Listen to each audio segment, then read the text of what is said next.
Joshua 11.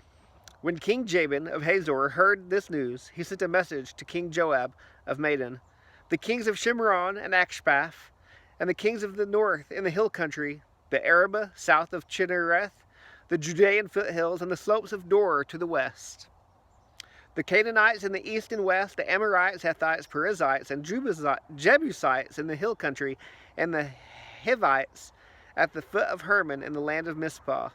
They went out with all their armies, a multitude as numerous as the sand on the seashore, along with a vast number of horses and chariots. All these kings joined forces.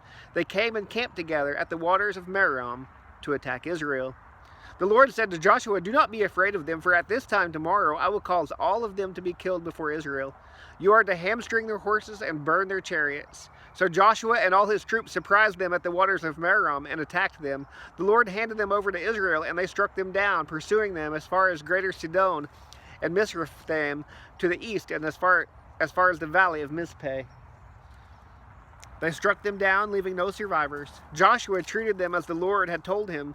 He hamstrung their horses and burned their chariots. At that time Joshua turned back, captured Hazor, and struck down its king with the sword, because Hazor had formerly been the leader of all these kingdoms. They struck down everyone in it with the sword, completely destroying them.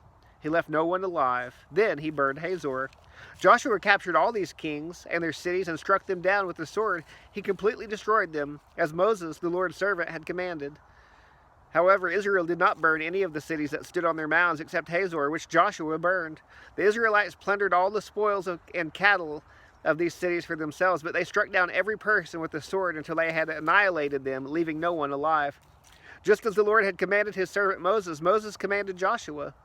That is what Joshua did, leaving nothing undone of all that the Lord had commanded Moses.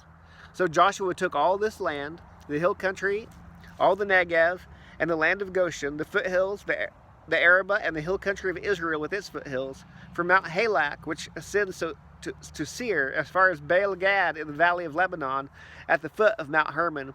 He captured all their kings and struck them down, putting them to death. Joshua waged war with all these kings for a long time. No city made peace with the Israelites except the Hivites who inhabited Gibeon.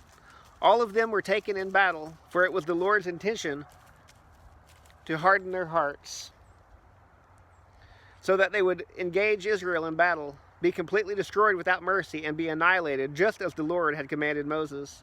At that time Joshua proceeded to exterminate the Anakim from the hill country, Hebron, Debir, Anab, all the hill country of Judah and of Israel. Joshua completely destroyed them with their cities. No Anakim were left in the land of the Israelites except for some remaining in Gaza, Gath, and Ashdod. So Joshua took the entire land in keeping with all that the Lord had told Moses.